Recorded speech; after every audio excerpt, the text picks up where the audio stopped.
Mangwanani Malelepo Vukenjani Kleklas Vanave Africa. Welcome to Africa Good Morning, the news and current affairs show bringing you everything you need to know happening on the African continent and beyond. You are joined by Ashwin Berry and Glenora Shipura. How are you, Glenora? I'm doing very well. Yeah. It's a wonderful Wednesday morning. Absolutely. I'm surrounded by wonderful energy. All right, you are? Yes. Yes, as am I indeed. Oh, yes. that's good to hear. Right. Well, getting into what you can expect on Africa Good Morning today, Sudan factions agree to 72-hour ceasefire as foreigners are evacuated. Malaria cases spike in Malawi and Pakistan after climate-driven disasters. Over a dozen alleged gang members stoned and burned alive in Haiti. And we'll also be crossing over to South Africa, speaking to Ari Hohat, who will be bringing us the latest news on the ground there. Stay tuned for more on Africa Good Morning.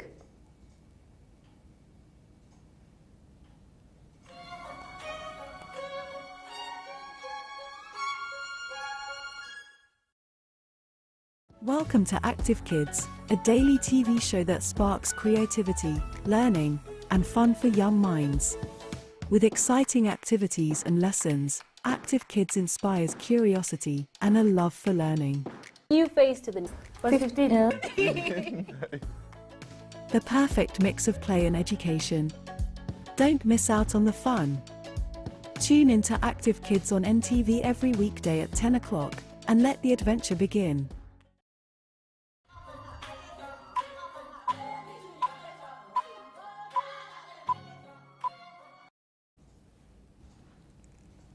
Heading into our top stories on Africa Good Morning, Sudan's warring factions agreed to a 72-hour ceasefire on Tuesday, while Western Arab and Asian nations raced to extract their citizens from the country. The Sudan Armed Forces said the U.S. and Saudi Arabia mediated the truce. U.S. Secretary of State Antony Blinken announced the agreement first and said it followed 2 days of intense negotiations. The two sides have not abided by several previous temporary truce deals. Fighting erupted between the SAF and the Rapid Support Forces paramilitary group on the 15th of April and has killed at least 427 people, knocked out hospitals and other services, and turned residential areas into war zones. The RSF confirmed in Khartoum that it had agreed to the ceasefire starting at midnight to facilitate humanitarian efforts. In our next story, malaria cases spike in Malawi and Pakistan after climate-driven disasters. Extreme weather events in Malawi and Pakistan have driven very sharp rises in malaria infections and deaths, a global health chief said ahead of World Malaria Day on April 25. Cases in Pakistan last year, after devastating floods left a third of the country underwater, rose fourfold to 1.6 million, according to the World Health Organization.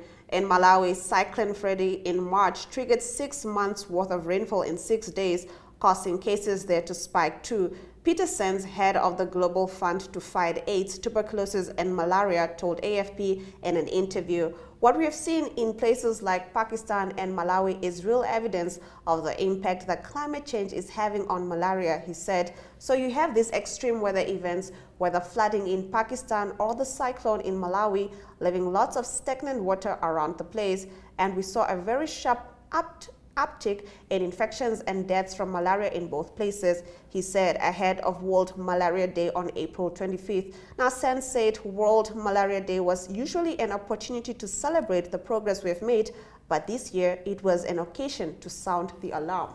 Now, more than a dozen suspected gang members were stoned and burned to death yesterday in Port-au-Prince, police and witnesses said, as the UN warned that insecurity in the Haitian capital has reached levels similar to countries at war.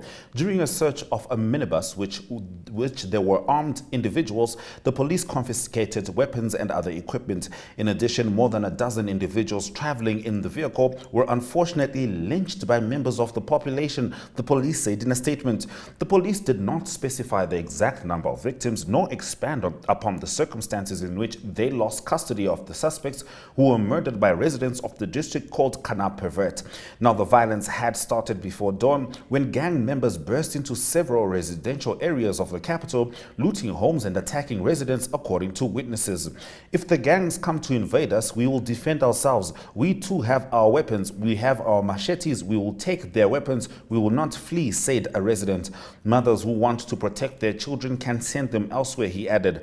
In fact, dozens of families left the neighborhoods caught in the spiral of violence on Monday, AFP journalists confirmed. At least 3 other suspected gang members were killed and then burned at midday, according to photos and videos that were shared online. The latest grisly killings came as the United Nations released a report on highlighting the surge in murders and kidnappings in the country. 12 die in munitions blast at Pakistan police station. At least 12 people, mostly policemen, were killed by multiple explosions caused by a fire in a munitions cache in a Pakistan police station on Monday, officials said. The explosions leveled the specialist counter-terrorism station in Kabul, town of Swat Valley, in the northwestern region of Khyber Pakhtunkhwa, which neighbors Afghanistan. The incident came amid a string of high-tall militant assaults on police in Pakistan, mainly linked to domestic Taliban branch, and initially sparked fears of a fresh attack. But the head of SWAT police said a short circuit in a basement storing grenades and other explosives was the cause of the blast. There is no suggestion that it was caused by an outside attack or by suicide bombers, Shafiullah Gandapur told reporters. Khalid Sohail, a senior official in the local counter-terrorism department, said the shockwaves caused the complete collapse of the building. A series of 2 to 3 bomb explosions occurred. Akhtar Hayat Gandapur, the Inspector General of Khyber Pakhtunkhwa Police, told AFP, adding the majority of the victims were policemen. Now, footage from the site showed a body being stretched from the rubble as a smattering of small fires blazed in the darkness. Now, police in Turin on Monday said they fined 171 Juventus fans and banned them from their stadium following racist chants leveled at Inter Milan striker Romelu Lukaku. During the April 4th first leg of the Italian Cup semi-final between Juve and Inter Milan, Lukaku was subjected to monkey chants by some Juventus fans in what his representatives called hostile and disgusting racist abuse. In a brief statement, Turin police cited racist chants during the semi-final. They did not provide details about the fines nor say how long the stadium ban would last. Days after the match, the Italian Football Federation handed Juventus a one-match stand closure for the racist chants from the majority of fans in that section, but it was overturned on appeal. Lukaku was suspended for 1 match after picking up 2 yellow cards, the second for a goal celebration in front of Juventus fans after his stoppage time penalty that secured Inter a 1-1 draw. The Belgian striker held up his finger to his mouth and told Juve supporters to shut up. Wrapping up our top stories, Wagner boss says forces won't take any more prisoners in Ukraine. The chief of Russia's Wagner mercenary group, Yevgeny Prigozhin, said his men fighting in the flashpoint eastern Ukrainian city of Bakhmut would kill rival soldiers and take no more prisoners. He was reacting to a Wagner-affiliated Telegram channel posting of an alleged recording of what it said were 2 Ukrainians deciding to shoot a Russian prisoner of war. The channel did not say where the recording came from, and there is no way of verifying its authenticity. We will kill everyone on the battlefield, take no more prisoners of war, Prigozhin said in an audio recording on Sunday. We don't know the name of our guys shot by Ukrainians, Prigozhin said, adding that under international law, his group was obliged to take care, treat, not hurt any prisoners of war. He said his group did not want to breach international law and will kill all soldiers on the battlefield. Wagner's presence has been reported in conflict zones, including Ukraine, Syria, Libya, Mali, and the Central African Republic, where it has been accused of abuses. All right, that brings us to the end of our top stories on Africa. Good morning. Now, there are currently special envoys from BRICS, the BRICS nations, and they are in South Africa, in Cape Town, and thus far, they are blue-ticking the subject of Russia's war on Ukraine. We'll be talking to Ari Hochad on that story and more after the break.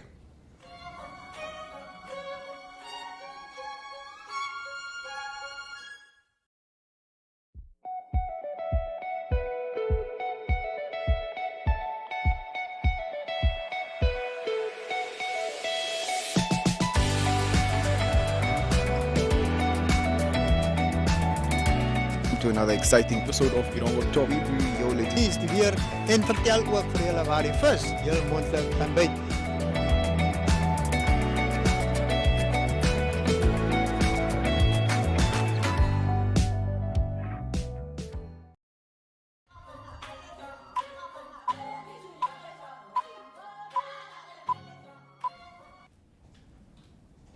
right, it's time for us to cross over to South Africa and talk to Ari Hohad as he brings us the news from Mzansi, starting with the special envoys from the BRICS group of nations, which are in Cape Town attending the ninth meeting for deputy ministers, and the Russia-Ukraine war has to date been ignored. Please get into that, Ari. Good to see you.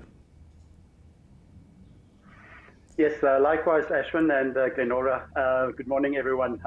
Yes, it's leading up to the BRICS conference where all the presidents will be in August in Johannesburg in South Africa. Those are the 5 countries. It's Russia, and also it is India, and it is China, South Africa, and Brazil. So it's those countries that will be, there's the leaders, but the important thing is discussions already happening on the deputy minister level. So the case of Russia and Ukraine totally ignored yesterday, apparently. But what the Russian delegation did say is that they say that Sudan should stop or cease the hostilities in their country. So they had an opinion about that. So that is quite interesting. But there's still a challenge for South Africa related to President Vladimir Putin being in South Africa. That is because the International Criminal Court, there's a warrant of arrest for him. But the ANC and the South African government addressed that yesterday quite emphatically, maybe controversially as well. We'll see how that develops today. But they withdrew from the International Criminal Court yesterday evening or last night. So that's a big call from the ANC and from government, endorsed by President Ramaphosa. So just going back to 1998, that was when the Rome Statute was signed. That is this International Criminal Court. There were 7 countries that wasn't there as well. The ANC said last night that big countries, big powers, they walk free, implicating probably the USA. They didn't sign it as well. China also didn't sign it, together with Libya, Israel, and Iraq. So that's a developing story, but South Africa withdrew from the International Criminal Court. Now, getting into your next story. Eskom still remains a topic of discussion in Parliament, as no parliamentary committee will oversee the newly appointed Minister of Electricity, as he won't have his own budget. Can you expand on this story? Yes, it's related to every minister that's got a budget to have an oversight committee that's for accountability. So he won't have that. And apparently he doesn't have a budget, which is strange. And it was said in Parliament that he'll get his budget from the presidency. The presidency also don't have an oversight committee, so that is quite strange. Accountability is definitely a problem. Another challenge at the moment is that legal representatives are still trying to figure out the powers of Minister Koksiento Ramakgopa there. And that is because some must be taken away from 2 ministries. That's the Energy Ministry, Gwedi Mantashe, Public Enterprises Ministry, Pravin Gordhan. And it's no secret that both of them not too keen to give away powers related to electricity and Eskom. So there's a bit of a power struggle there, so to speak, tongue in the cheek. But it is all developing as well. But it is a concern that there's probably not going to be good accountability from the Electricity Ministry.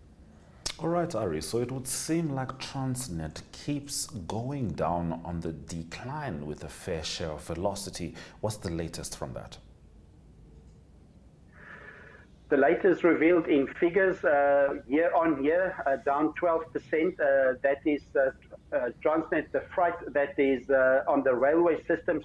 So that's not good for South Africa, because all those tons and masses go onto the road, and that infrastructure is under pressure.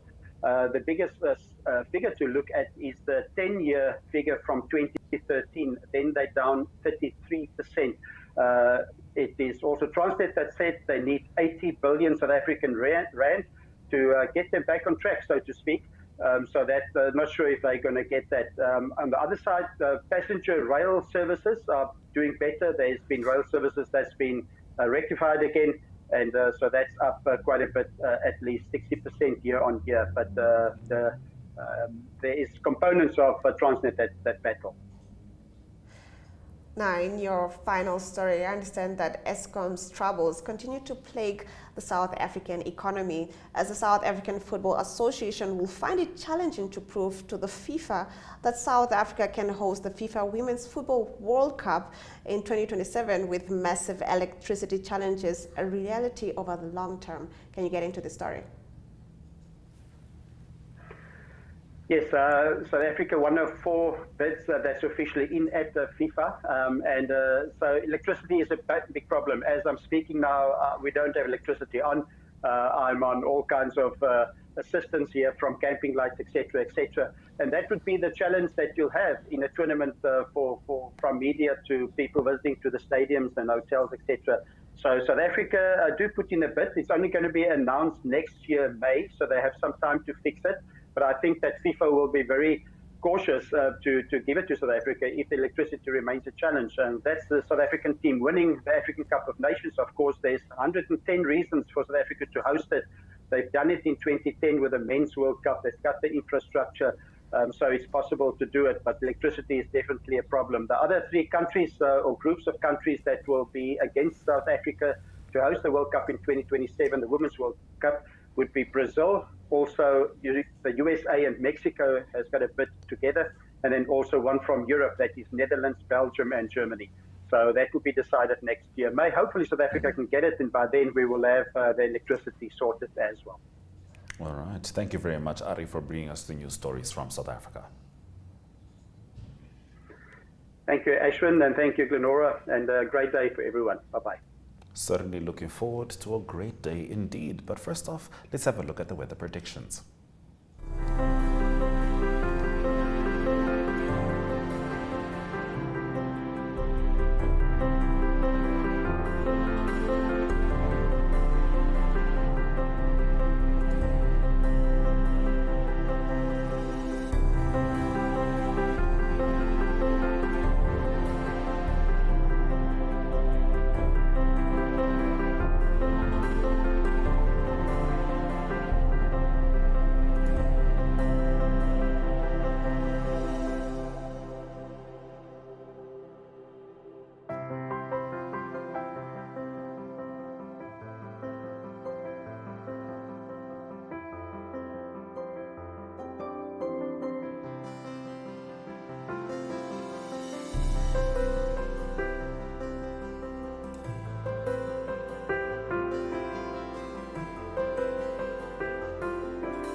Heading into economic news on Africa, good morning. The economist from the African Department of the International Monetary Fund, Thibault Lemaire, told Luso on Sunday that he expects consortiums led by France's Total Energies and ExxonMobil to start gas production in Mozambique in 2027 and 2029, respectively. Two onshore liquefied natural gas exploration projects are expected to start production in 2027 and 2029, which will have a positive impact on growth via production, tax revenues, and current account, said the IMF economist, noting that France's Total Energies would return to Mozambique after work was suspended due to violence in the north of the country, and that U.S. company ExxonMobil would soon make a positive final investment decision for Mozambique. Zambia has sent a debt restructuring proposals to its official creditors, a spokesperson for the government's advisors said on Monday. The country, which was the major sovereign casualty of the COVID-19 pandemic and has been in default since 2020, said on Friday it would share a first fully formed debt restructuring plan with China and other government creditors. We can confirm the proposal has been sent, a spokesperson working with advisors to the government in Lusaka said. Now, Zambia has earmarked over $18 billion of debt for overhaul, but progress has been slow, hampered by the concerns of its main creditors, including China, about the scale of relief required. All right, that brings us to the end of our economic news stories. Next up is economic indicators, and right after that is your sports news.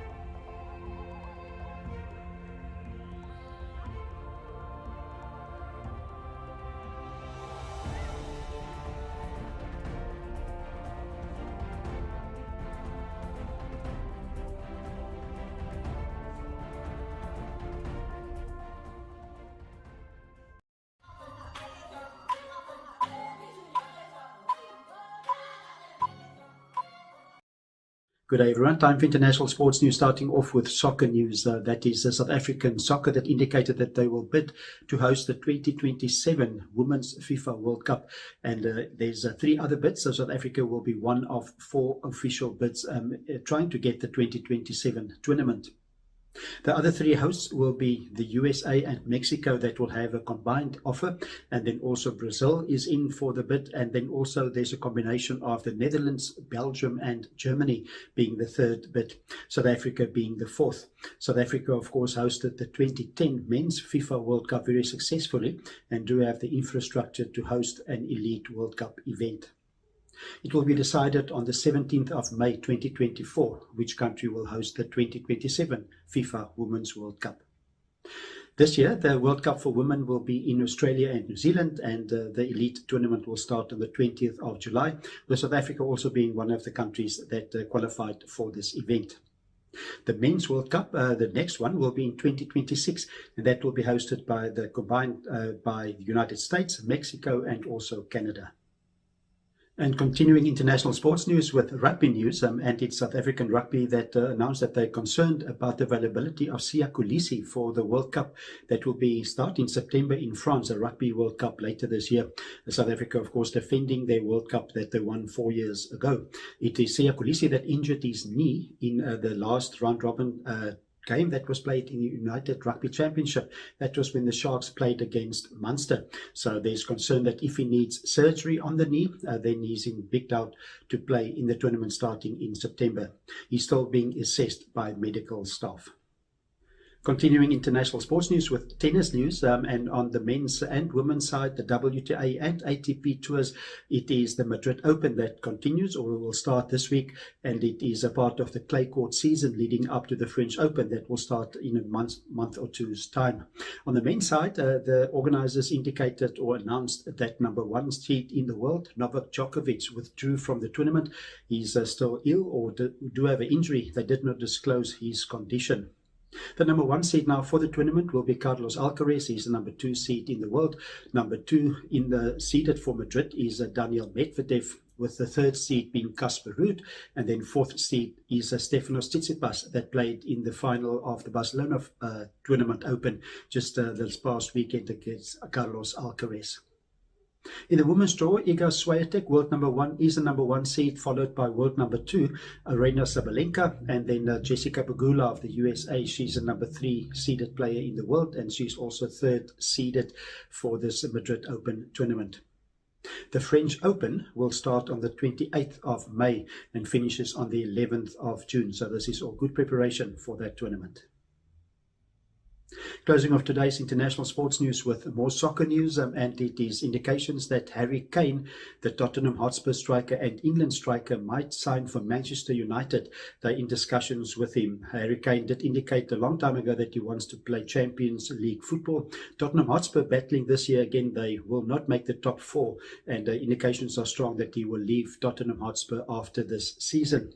He still needs to wait as well to see if Manchester United do make the top 4. Currently they're in the top 4, but still a few games to go in the English Premier League.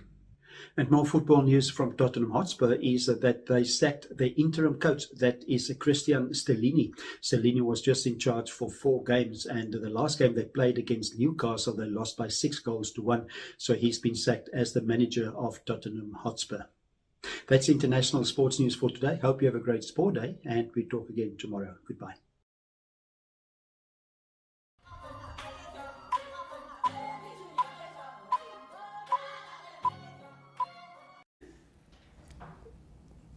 All right, thank you for staying with Africa Good Morning throughout the last half hour. Let's get into the highlights from this morning's broadcast. Sudan factions agree to 72-hour ceasefire as foreigners are evacuated. Malaria cases spike in Malawi, Pakistan after climate-driven disasters.